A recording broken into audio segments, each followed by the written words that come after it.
Ya vamos para la próxima etapa de nuestro foro. Vamos entonces, ya vimos la teoría, Hilary y Eric nos estuvieron compartiendo esa teoría de cómo se transforman estas empresas cooperativas. Ahora vamos a pasar al panel de experiencia cooperativa, donde tenemos varios exponentes. Tenemos con nosotros al licenciado Rubén Colón y Rubén Lucena, presidente de Legal Coop, quien nos hablará ahora sobre la transformación de una empresa a una cooperativa a cargo de sus trabajadores. El licenciado Rubén Lucena es el presidente de la Junta de Directores de Legal Coop, una cooperativa de servicios legales aquí en Puerto Rico, y que fue ejemplo de esta transformación de una empresa privada a una cooperativa de trabajadores. Sin más, con ustedes el licenciado Rubén Lucena. Muchas gracias y buenas tardes a todos y todas, y gracias por la oportunidad. Mi nombre es el licenciado Rubén Lucena Aquiles, soy el presidente ejecutivo de Legal Coop, aunque el presidente de la Junta de Directores es otro Rubén, licenciado Rubén Colón. Sí. Como mencionabas, voy a estar hablando un poco de lo que es la ley de la cooperativa, ¿verdad?, de trabajo asociado en Puerto Rico, ligado, ¿verdad?, o desde la perspectiva ya de nosotros y los que éramos empleados de una firma legal privada, y en ese proceso de convertirnos a una cooperativa de trabajo asociado. He preparado una pequeña presentación solamente para que sea más fácil.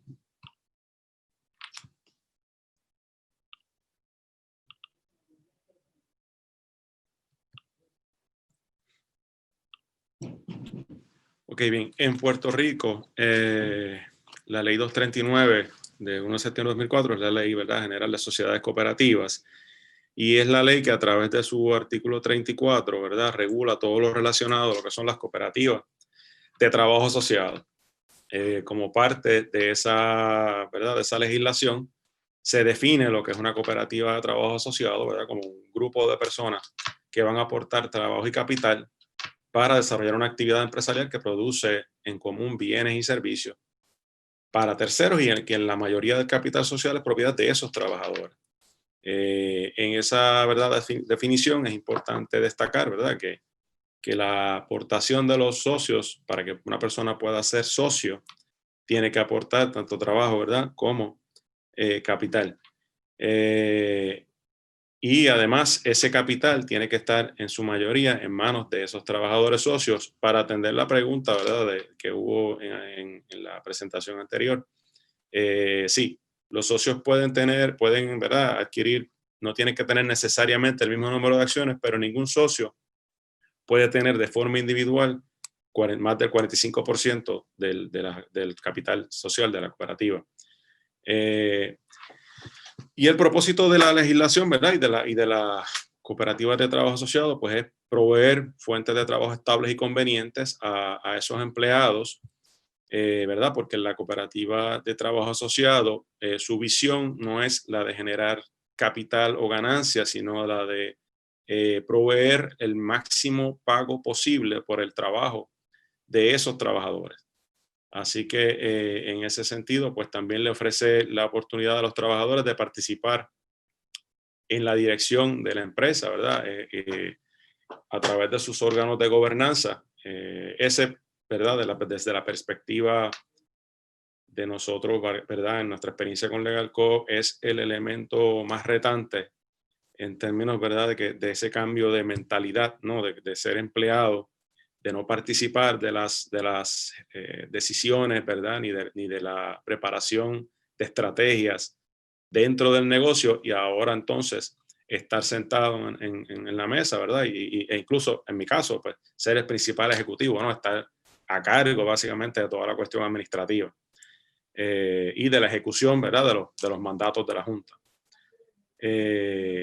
Además, las cooperativas de trabajo asociado también, pues, obviamente proveen beneficios de tipo económico y social a sus socios porque, ¿verdad? Como mencionaba ahorita, pues les garantiza el máximo pago posible por ese trabajo que están realizando. Las cooperativas operan, ¿verdad?, desde una perspectiva de ganancia cero. Así que si al final del día la operación de la firma legal, por ejemplo, de Legal Coop, si hay un sobrante, pues ese sobrante entonces se distribuye entre nosotros los socios, porque significa que el trabajo que se aportó y que cada socio aportó a la operación de la cooperativa, pues costaba mucho más de lo que de lo que se le adelantó. Y en ese sentido, pues eso ciertamente pues redunda en beneficios para los socios que se organizan de esta manera. La ley también contempla... Licenciado, si me permite, si puede poner la presentación en modo de show para que se vea más grande y la podamos ver un poquito. Claro que sí, perdóname. No se preocupe. Me dices. Muy bien. Puede entonces pasar las slides.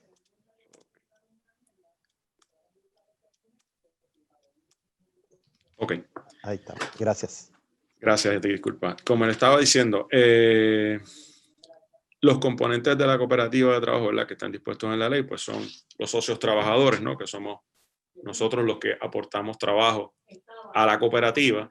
La cooperativa también, ¿verdad?, como mencionaba Hilary un poco en su presentación, puede tener trabajadores no socios, que son empleados, ¿no?, por los cuales se le paga, ¿verdad?, un salario por su trabajo. Esos empleados podrían aspirar, ¿verdad?, a ser socios siempre que las condiciones de la cooperativa lo permitan y que obviamente tenga la preparación en el caso de, ¿verdad?, de las que son de servicios profesionales, pues en el campo que se va a proveer el servicio. Están también lo que son los colaboradores, que era un poco lo que mencionaba la presentadora anterior, en términos de que son personas que aportan capital a la cooperativa para ese proceso, ¿verdad?, de transformación, que pueden aportar, pueden tener hasta un 45% del capital social de la cooperativa. Esos colaboradores pueden ser tanto personas naturales como jurídicas, siempre que sean sin fines de lucro. Y contempla también la ley de Puerto Rico que puedan ser personas públicas, es decir, que podría una entidad gubernamental convertirse en colaborador en el proceso de transformación de las cooperativas, siempre que esté sujeto, ¿verdad?, a esa aportación máxima. Y el principal ejecutivo, ¿verdad?, como otro de los componentes de la cooperativa de trabajo asociado, ¿verdad?, que no necesariamente tiene que ser socio, puede serlo, pero puede ser también una persona externa que se contrate solamente a esos fines. En términos de los requisitos mínimos, en la ley de Puerto Rico se requieren un mínimo de 5 socios. Aquí en Legal Coop estamos, de los 5 socios, 4 somos abogados. Y la quinta persona, ¿verdad?, que se añadió como socia fue la persona que había estado fungiendo como administradora del bufete por los pasados 20 años. Así que la ley requiere ese mínimo de socios si cuando de ordinario, ¿verdad?, las cooperativas en Puerto Rico se les requiere un mínimo de 8 socios. Si la cooperativa de trabajo asociado no alcanza, ¿verdad?, no llega a los 8 socios, pues está exenta de tener un comité de supervisión como tal, pero tiene que designar una persona, ¿verdad?, que no sea miembro de la junta de directores para que pueda ejercer esa función. Porque tenemos que recordar que las cooperativas de trabajo asociado, además de, ¿verdad?, de las disposiciones de este artículo 34, están también sujetas a las disposiciones de los otros artículos, ¿verdad?, que aplican en general al resto de las cooperativas. Así que esas son algunas distinciones que en la propia ley le hace a las cooperativas de trabajo asociado. Y además de los requisitos mínimos dispuestos en ley, están las que por reglamento interno, ¿verdad?, la cooperativa decida establecer, ya sea a través, ¿verdad?, de requisitos de licenciado, de certificaciones profesionales, etcétera. En cuanto a los beneficios de pertenecer, ¿verdad?, a una cooperativa de trabajo asociado, uno de los mayores beneficios, y yo creo que esto lo mencionó Hilary, lo cubrió sumamente bien en su presentación, es la resiliencia a los cambios. Y es que las cooperativas, como les explicaba, al funcionar no en función de tratar, ¿verdad?, de generar la mayor cantidad de capital posible, sino en función de poder mantener esas plazas de trabajo disponibles para sus socios, pues eso les permite tomar decisiones mucho más, de forma mucho más ágil y atender de mejor manera, ¿verdad? Cuando ocurren circunstancias como las que, por ejemplo, estamos viviendo ahora mismo, ¿verdad? Una crisis de pandemia como la que vivimos tal vez anteriormente en el 2017 con los huracanes. De hecho, leía hoy en la prensa que el Instituto de Cooperativismo hizo un estudio que refleja que después de 6 meses después del huracán María, el 98% de las cooperativas de tipo diverso en Puerto Rico estaban funcionando. Y es precisamente porque tienen esta capacidad de tomar determinaciones, reducirse el salario, ¿verdad? Y ese tipo de cosas, que no es en atención o en función a no afectar una ganancia, ¿verdad? No afectar unas entradas. Otro de los beneficios es el mantener plazas estables de trabajo, como le decía, ¿verdad? Los empleados no solamente en términos de mantener sus plazas, sino de mantener plazas que le provean, ¿verdad? Servicios y condiciones dignas de trabajo, porque ellos son los que deciden cuáles son esas condiciones. Nosotros como socios, ¿verdad? De una cooperativa de trabajo asociado, somos los que establecemos, ¿verdad? Cuáles son las normativas que van a regir el funcionamiento de la cooperativa y cómo nos vamos a tratar a nosotros mismos en nuestra relación con la cooperativa. Ese proceso está, ¿verdad?, denominado por un proceso que es totalmente democrático. Hay una doctrina, una filosofía dentro del cooperativismo, ¿verdad? A cada socio o a cada persona se le reconoce un voto. Así que el elemento que le mencionaba al comienzo de que un socio pueda tener el 45% del capital social es indistinto a la hora de tomar las decisiones de la cooperativa, porque esa persona tiene el mismo voto que tiene el 1% de las acciones. Así que en ese sentido, pues las cooperativas son organismos sumamente democráticos y se rigen, ¿verdad?, por unos principios de democracia que las distinguen un poco, o las distinguen, es la principal distinción, de hecho, con las corporaciones tradicionales, en donde, ¿verdad?, quienes aportan el capital, pues son los que mientras más aporten, pues más peso tiene esa decisión, ¿verdad?, la toma de decisiones internas de la entidad. También como parte de los beneficios que la ley contempla en Puerto Rico está el de las exenciones contributivas. Las cooperativas en general pues están exentas del pago de contribuciones, ¿verdad?, y de aranceles y demás. Pero además esa exención se extiende, a terceros, porque puede también estar disponible para las afiliadas y subsidiarias de la cooperativa, así como además, particularmente en las cooperativas de trabajo asociado, dispone el artículo 34.7 que todo ingreso derivado de acciones preferidas o préstamos concedidos a la cooperativa de trabajadores, ¿verdad?, por un tercero, estará exento de contribuciones sobre ingresos.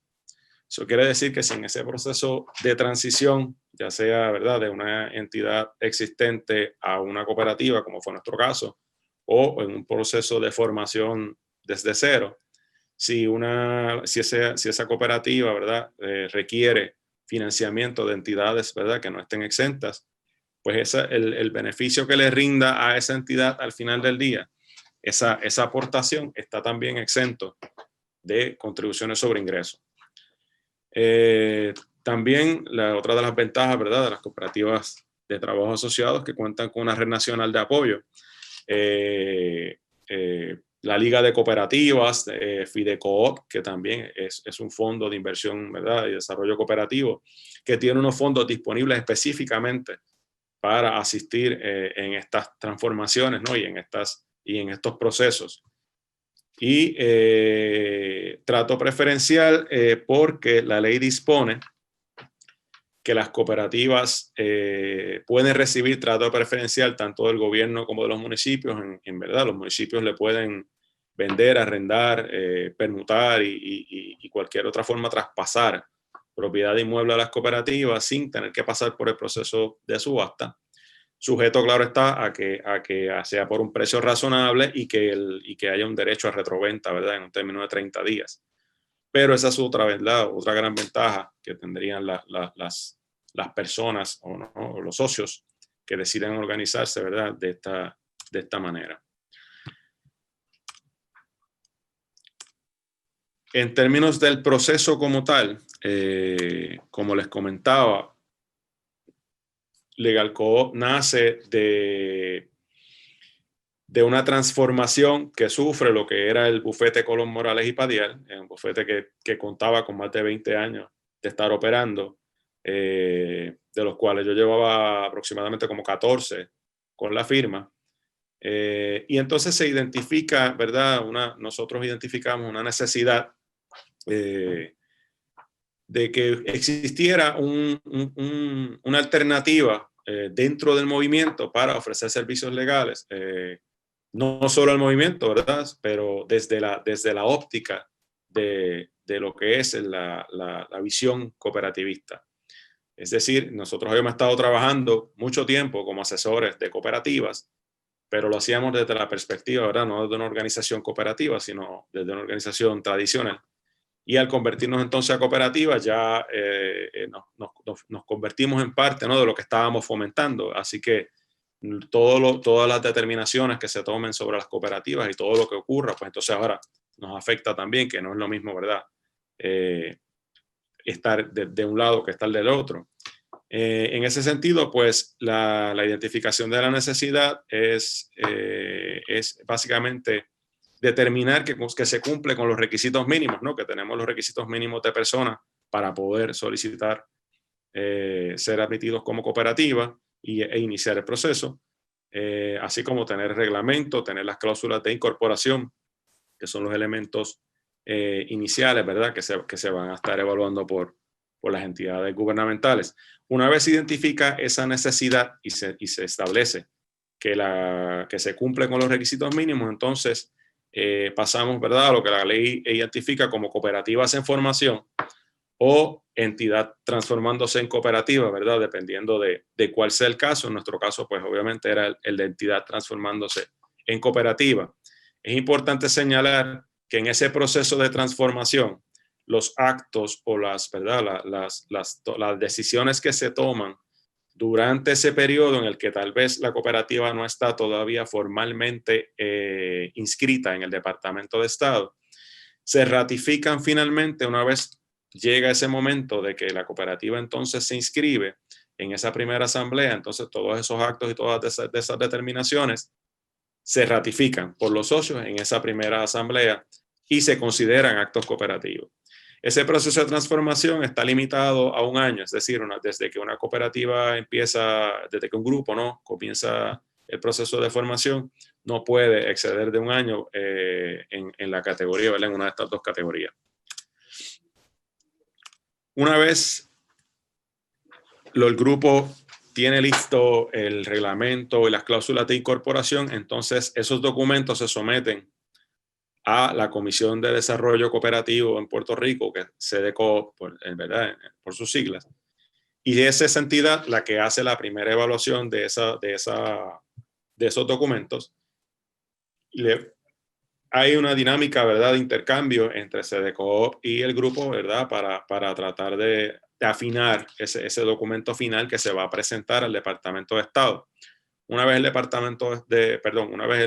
CDCOOP da el visto bueno a los documentos que se le han presentado y se certifica que se está en cumplimiento con los requisitos mínimos, entonces se refieren esos documentos al Departamento de Estado para que sea el Departamento de Estado entonces que inscriba la cooperativa y la registre como una cooperativa bona fide. Desde ese momento en que las cooperativas quedan inscritas en el Departamento de Estado, entonces es que decimos, ¿verdad?, que nacen a la vida, quedan debidamente constituidas y pueden comenzar sus operaciones, ¿verdad? Aunque, como les mencioné, si habían tenido, ¿verdad?, si habían tomado decisiones o si se habían efectuado actos en el interín, pues entonces se ratifican esos actos en esa primera asamblea. Y todo ese proceso, ¿verdad?, fue el que dio paso, ¿verdad?, al nacimiento de Legal Co-op.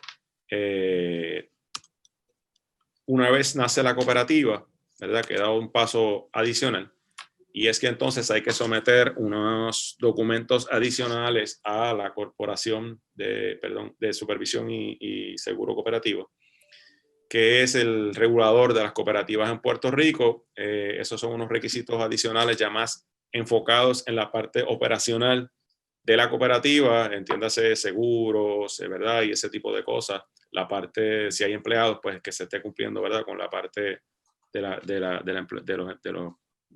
relacionada a la parte laboral.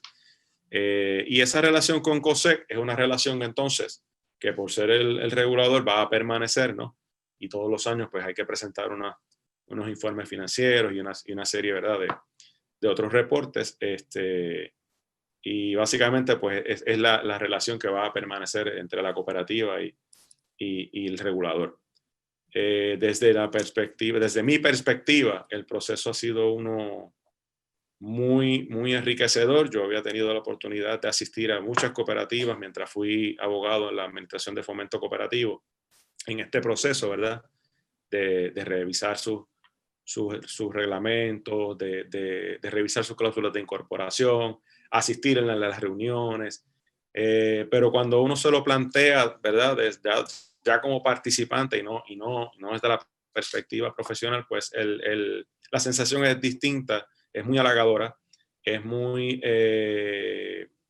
se llena uno, ¿verdad? De mucho entusiasmo, porque la realidad es que a pesar de que pensemos que conocemos ¿verdad? El movimiento y todo lo demás, no es hasta que uno está inmerso en una transformación como esa que realmente uno puede sentir o atestiguar el cooperativismo como una alternativa real para la permanencia, ¿no? o el nacimiento de nuevas industrias, nuevos negocios. Licenciado, se nos está acabando el tiempo, estamos un poquito pasaditos de tiempo, Sí, pero por favor. No los ocupo más. Les incluyo mi información. La presentación va a estar disponible en la página de la Cámara de Comercio, a quien agradezco por la oportunidad, al igual que a los auspiciadores. Y cualquier duda, pues estoy disponible. Bueno, pues agradecemos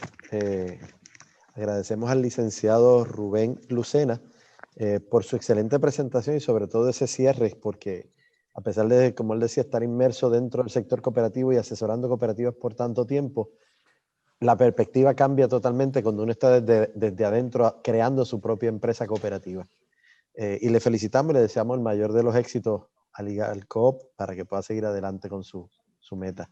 Y es un ejemplo vivo de esto. Y como dijo Eric Anderson, hay cooperativas industriales que ya han pasado por este proceso. Marcó Moldi en Fajardo, que tiene sobre 200 empleados y tiene más de 10 años de existencia ya, y son 200 empleos que se salvaron gracias a este modelo. Nos pasamos entonces con el licenciado Rubén Colón, director del Instituto de Cooperativismo de la Universidad de Puerto Rico, quien nos trae el tema el cooperativismo como medida para salvar empleos y como estrategia de planificación sucesorial empresarial. Con ustedes, el licenciado Rubén Colón. Sí, buenas tardes a todos. De verdad que agradecemos la invitación a la Cámara de Comercio y un saludo a los amigos que están compartiendo con nosotros en este foro. Nosotros también hemos preparado una breve presentación y ciertamente no queremos ser repetitivos con la excelentísima presentación magistral que nos dio Hilary, pero queremos traer unos elementos aquí que habíamos organizado como parte de nuestra, no sé si lo están viendo aquí. Si se ve la presentación. Todavía no. No la... Ok, déjenme ver si... Nuevamente, ¿cómo lo hacemos? Compartir.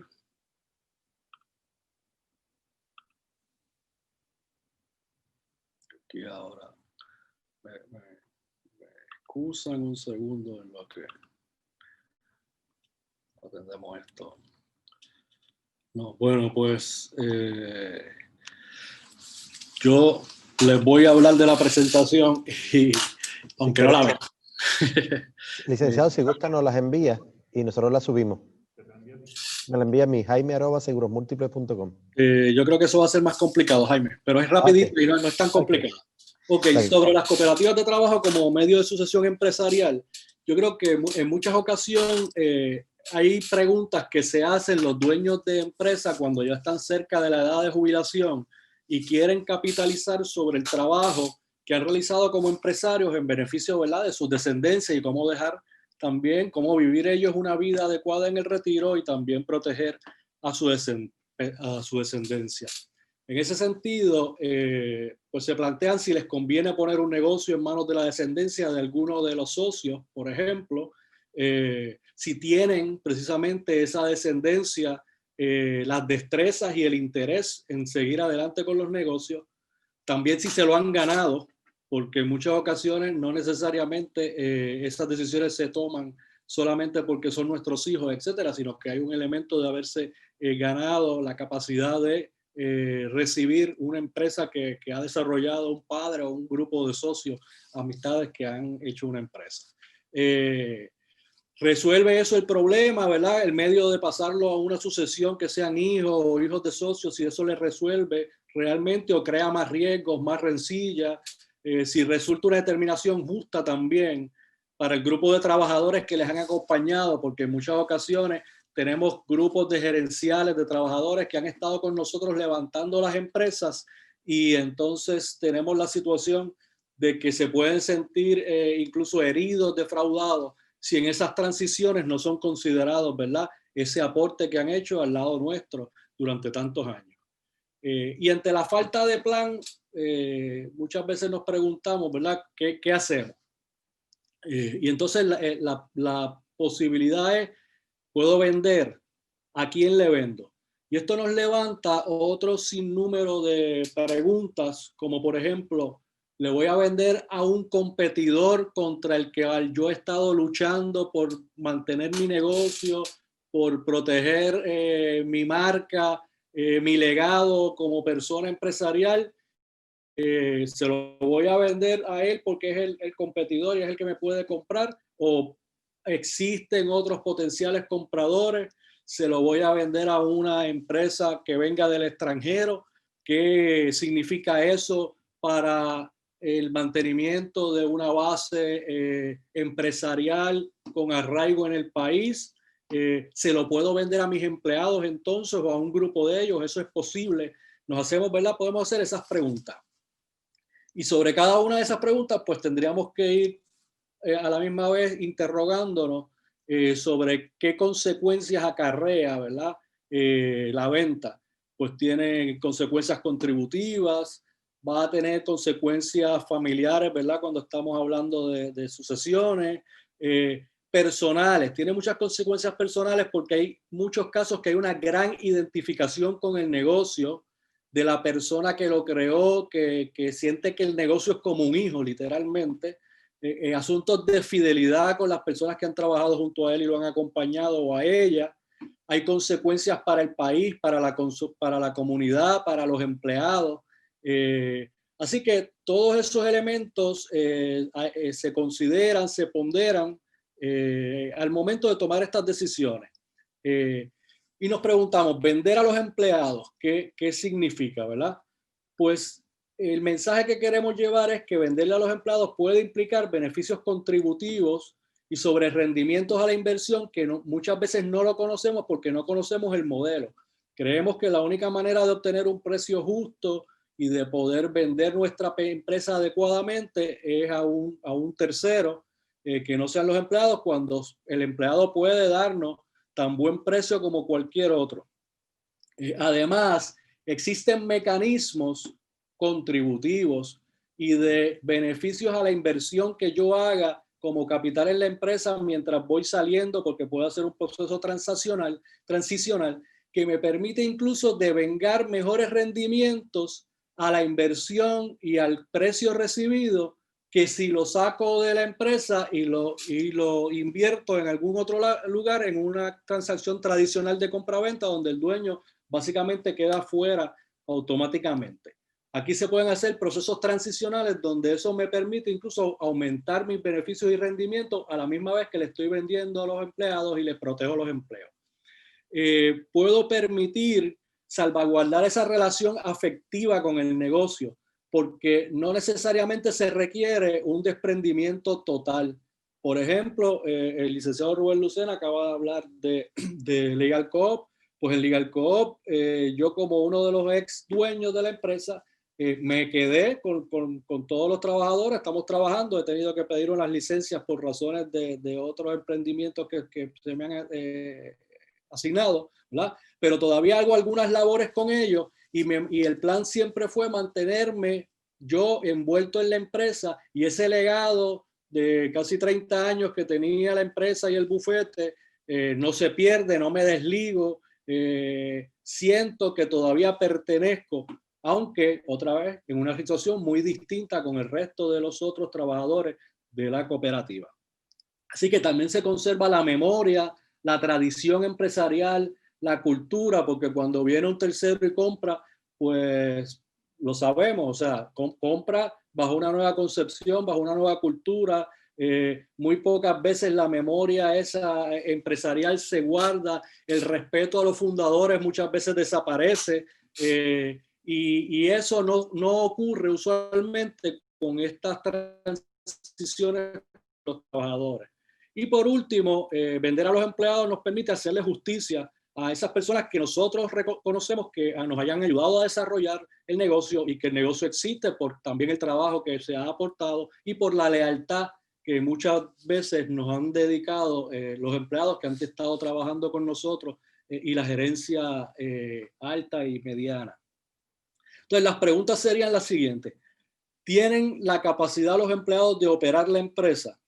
Pues los empleados, particularmente la alta gerencia, suelen haber sido corresponsables del éxito de la empresa. No tenemos que dudar que el mismo grupo de empleados que nos ha estado ayudando a correr las operaciones, de momento no tienen las capacidades, pues ciertamente las tienen.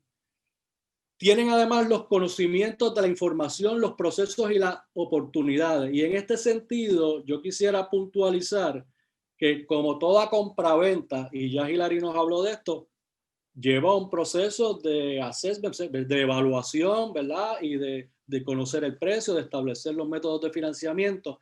Pero cuando usted decide venderle en primera instancia a sus trabajadores, se facilita el proceso de debida diligencia, porque ya mucha de la información que los dirigentes de esa cooperativa van a requerir, o los que van comprando al haber sido empleados suyos, ya tienen esa información.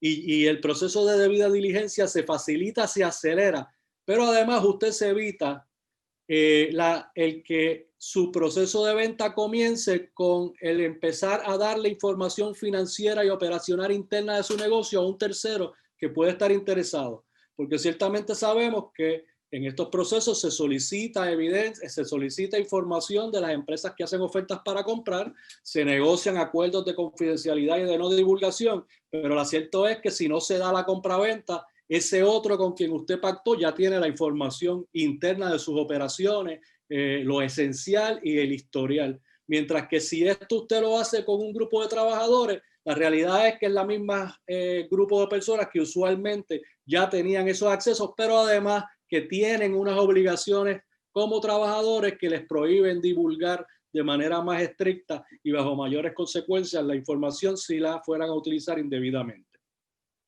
Los trabajadores conocen también la historia y las dificultades confrontadas por el negocio históricamente, conocen qué se puede mejorar y cómo hacerlo, aunque no nos lo digan y no nos lo informen todo el tiempo, pero ciertamente sabemos que el trabajador en cualquier lugar conoce los procesos y tiene mucha información al efectuar el trabajo sobre cómo puede mejorarse el proceso y las eficiencias, y algunas veces nosotros les damos la oportunidad de que nos las hagan conocer, muchas veces no, porque creemos que en la manera en que se gerencia es de arriba hacia abajo y no incorporamos a veces ese conocimiento, pero lo tienen. Otra pregunta entonces sería, ¿tienen los trabajadores los recursos? Pues ahí tenemos que considerar que existe medio de estructurar compras de empresas que por sus empleados que pueden garantizar el pago razonable del valor. El amplio sistema de exenciones contributivas permiten que se puedan estructurar mecanismos de inversión como los colaboradores que mencionó el licenciado Rubén Lucena, de los dueños salientes que pueden ser más rentables que sacar el dinero todo a la vez. para que mucho del dinero que se pague en las contribuciones de los trabajadores también se permite que se pueda utilizar en compras aplazadas. O sea, se puede apalancar parte de la compra y parte de esa compra, si es a plazo, con las contribuciones que se va a ahorrar esa misma empresa por haberse convertido en una cooperativa. O sea, que tenemos que básicamente con lo que me ahorro del pago de las contribuciones voy a poder ir saldando la deuda con mi antiguo dueño, porque ahora soy cooperativa y tengo ese beneficio. Finalmente existen los apoyos gubernamentales y los del movimiento cooperativo. Otra pregunta que nos hacemos es, ¿pueden operar de forma rentable? Pues miren, las cooperativas de trabajo asociado han demostrado que aumentan la productividad y eficiencia por los lazos de cooperación que existen entre los trabajadores y también porque se velan los unos a los otros. Así que se disminuyen los riesgos de robo y de free riding, porque ya no es lo mismo trabajar en una relación donde nosotros somos empleados de un dueño, ¿verdad? Que nos emplea, sino que ahora todos somos socios en sacar el trabajo y hay mucho más vigilancia, hay mucho más también colaboración, pero hay mucha más fiscalización a través de lo ancho y lo largo de la empresa entre los propios trabajadores. Al ser el mantenimiento del trabajo el eje central de la operación, tienen más capacidad también los trabajadores de adaptarse para mantener sus empleos e incluso pueden autoimponerse limitaciones y flexibilizar el trabajo de forma que las leyes laborales no lo permiten en las relaciones tradicionales de empleo. Esto implica que la cooperativa puede tener mucho menos complicaciones y costos del manejo del recurso humano, pero a la misma vez, en circunstancias en que la aplicación de las leyes laborales podemos pensar que es un problema en términos de que nos crea unos costos demasiado grandes para la operación, en tiempos difíciles la propia cooperativa puede hacer ajustes y establecer estándares que no necesariamente cumplan con los requisitos mínimos de las leyes laborales, porque como no hay relación de empleo, sino de una sociedad de trabajo, pues no le van a aplicar entonces las leyes laborales y sabemos que entonces esto permite muchísima flexibilidad, pero desde la perspectiva de que son los propios los trabajadores los que se están imponiendo esas restricciones y no es un dueño a unos empleados. Así que los beneficios contributivos, la flexibilidad laboral las hacen resilientes y también las cooperativas tienen unos sistemas de reserva que se le requiere por ley mantener una reserva de capital y también pueden tener unas cuentas internas de trabajadores que le dan cierta estabilidad financiera y las hacen resilientes a periodos de crisis. Finalmente, entonces, la pregunta sería, ¿tienen los empleados el interés? Ahí tendríamos que contestar que depende de la capacidad de hacer una transformación entre los empleados, de empleados a empresarios y codueños cooperativistas. Para eso necesitan información y educación sobre el significado de qué es operar una cooperativa, sobre los beneficios y también sobre las responsabilidades, porque aquí se asume tanto lo bueno como lo malo. Tienen que tener aptitud de cooperar y de trabajar en equipo, siendo solidarios y corresponsables unos con otros.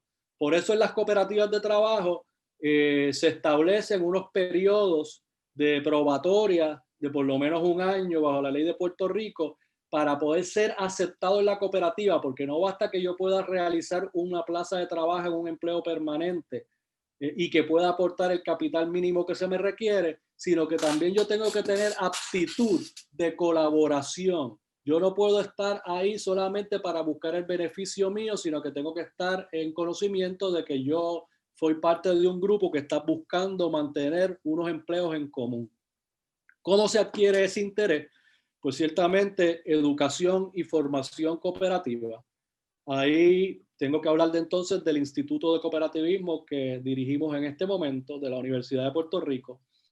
Y el instituto tiene dos programas que son fundamentales para prestar apoyo en este tipo de disyuntivas, de circunstancias, que son el programa de incubación de cooperativas. En la Universidad de Puerto Rico, a través del instituto, tiene el único programa de incubación de cooperativas, exclusivamente de cooperativas, donde es un programa básicamente como de un año, donde se le educa a todas las personas que quieren hacer una cooperativa en la filosofía, en cómo se opera la dimensión empresarial, pero también la dimensión asociativa, la gobernanza democrática, para irlos preparando ese cambio de mentalidad de tú no ser un empleado, sino ser un empresario, pero a la misma vez ser colaborador con otros en un proyecto común. Y también tenemos los programas de extensión educativa, donde además se dan cursos sobre cooperativismo y sobre todos los temas de administración de cooperativas y gestión de empresas solidarias a la comunidad en general, a miembros de juntas de cooperativas y a personas que le interesa o participan del cooperativismo. También tenemos el modelo de asistencia técnico-empresarial en FIDECOP. FIDECOP, ahí José Julián nos hablará, que es otro elemento que ayuda a que la gente tenga interés porque pueden conocer, ¿verdad?, de instancias donde hay para ayudarlo, ya no solamente en la preparación educativa, sino también la técnico-empresarial y los aportes también de capital. Hay un apoyo sistémico basado en el principio de cooperación entre cooperativas, donde las cooperativas se apoyan unas a otras, y están los apoyos gubernamentales, que también están los beneficios de ley, de los contratos, de las subastas, de las facilidades que se pueden dar, y sabemos que también el SBA ahora también puede, con la ley que mencionó Hilary. Así que realmente existen los mecanismos para ayudar a fomentar este tipo de cooperativas en Puerto Rico,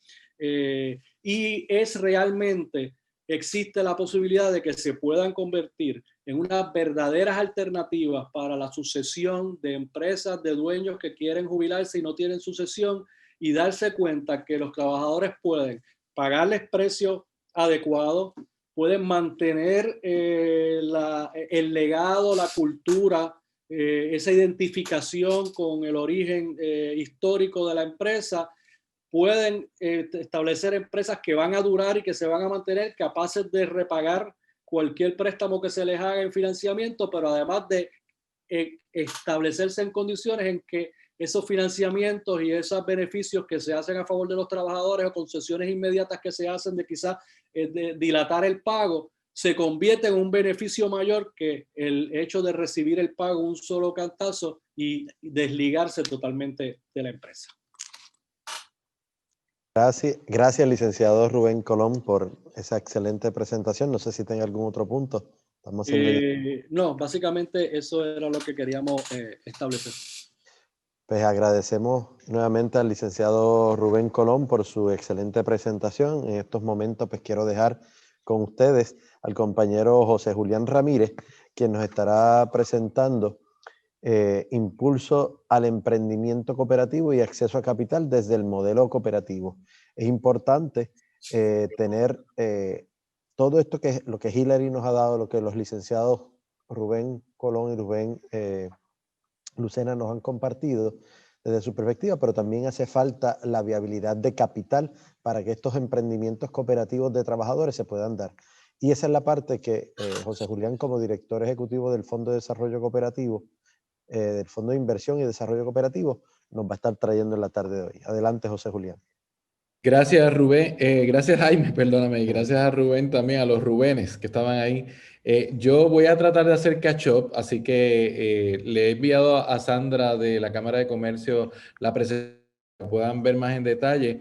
Quiero concentrarme en lo que puede hacer el Fondo de Inversión y Desarrollo Cooperativo, que es un fondo creado por el movimiento cooperativista con fondos de las cooperativas de ahorro y crédito, cooperativas de tipos diversos, cooperativas de seguros, bancos cooperativos, que hace casi ya 18 años invirtieron en este fondo para promover, apoyar, desarrollar e invertir en nuevos tipos de cooperativas.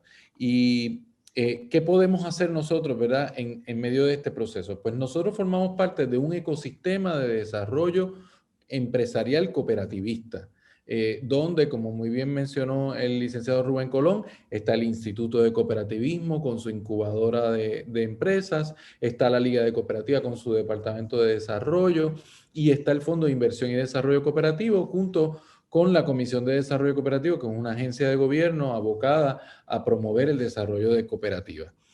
Nosotros tenemos 4 programas en específico, de esos 4, los primeros 3 están dirigidos directamente al desarrollo de nuevas cooperativas o de cooperativas que ya existen y que pueden, ¿verdad? Crecer, pueden desarrollarse aún más. Está el programa de educación, promoción y orientación que tenemos en Fidecoop, ¿verdad? Así que ahí les invitamos a visitar una página, un landing page que hemos desarrollado con una guía de desarrollo de nuevas cooperativas. Se llama emprendecoop.com. Al final de la presentación van a ver la dirección, emprendecoop.com. También tenemos el programa de financiamiento estratégico. Voy a ir ahí un momentito, ¿verdad? El programa de financiamiento estratégico, donde básicamente nosotros podemos hacer varias cositas en eslabonamiento con las cooperativas de ahorro y crédito en Puerto Rico, que como ya mencionó, creo que fue Jaime mismo, que mencionó que muchas de ellas están certificándose como instituciones financieras de desarrollo comunitario. Nosotros ahí podemos eslabonarnos, hacer alianzas con cooperativas de ahorro y crédito, hacer préstamos sindicalizados específicamente para nuevas cooperativas. Podemos ofrecerle a las cooperativas emergentes líneas de crédito y también podemos darle préstamos a término.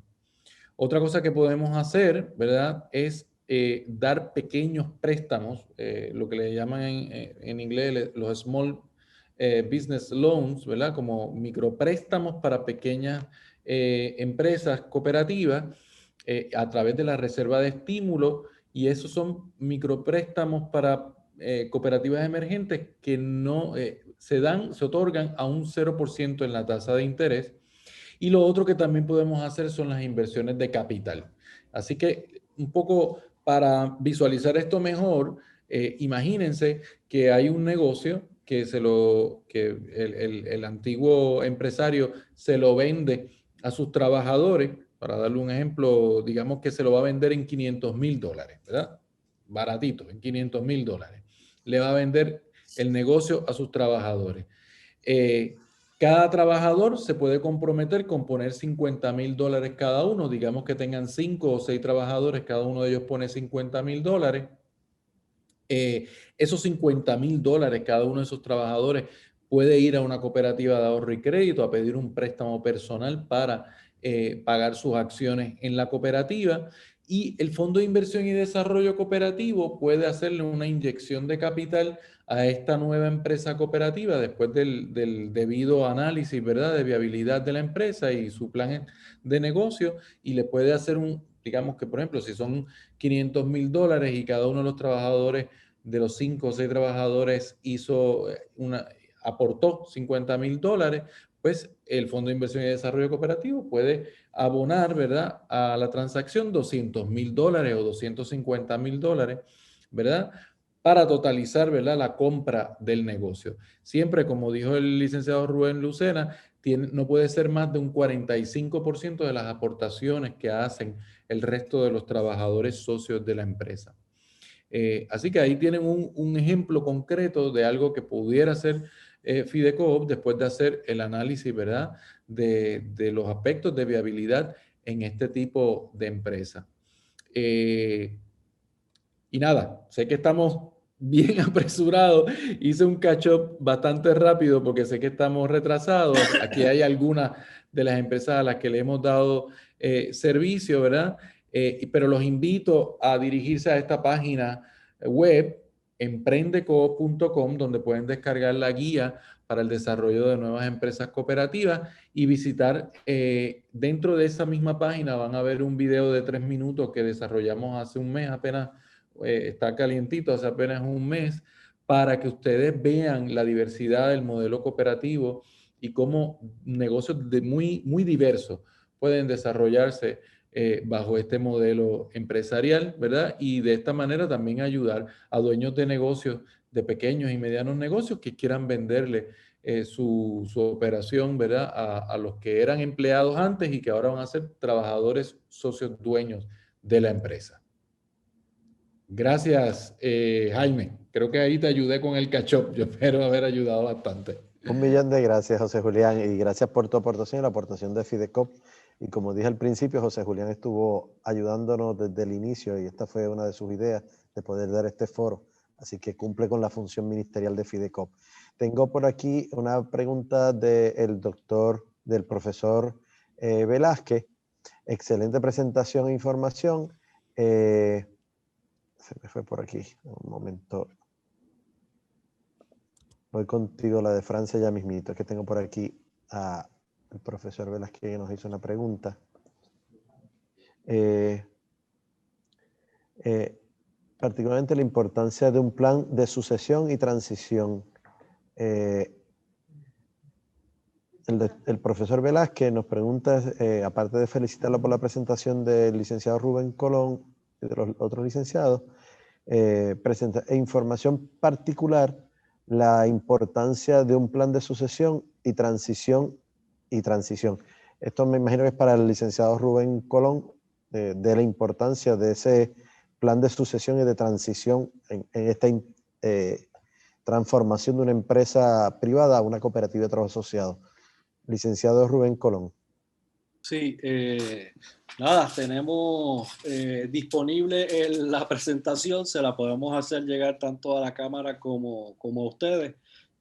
Una lástima que se nos trancó acá más por mi falta de destreza que por otra cosa, pero tenemos la presentación disponible y entendemos que hay mucho empresario en Puerto Rico que no solamente no es que no tenga sucesión, es que tiene mucha lealtad hacia el país y tiene mucha lealtad hacia sus trabajadores y hacia el grupo de trabajadores que lo han acompañado por años en desarrollar las empresas. Y yo creo que ese grupo de empresarios puertorriqueños comprometidos con los trabajadores y con el país van a empezar a darse cuenta que el modelo cooperativo les va a crear no solamente la satisfacción de poder resolver su problema económico, de poder vender su empresa, sino también el problema emocional y el problema anímico de desprenderse de la empresa, pero a la misma vez de no abandonar a aquellos que le han sido fiel durante muchos años. Sí, Rubén, tenemos una pregunta aquí, Frances Figuerela, nos hace llegar Rubén Colón. Esa presentación estuvo excelente, considero de ayudar a un artista gráfico por ahí, por ejemplo de FIDECOP, que cree una infográfica para educar a los dueños de negocios. Así que lo ponemos en manos de ustedes para que vayan desarrollando. Eso Estamos disponibles, lo tenemos disponible. Sí. Y Frances, gracias por tu pregunta y tu planteamiento, aparte de lo que estamos haciendo con este foro es precisamente eso, dándole a conocer a los empresarios que está esta alternativa. Así que vamos entonces ahora agradeciéndoles a todos los que han participado con sus preguntas.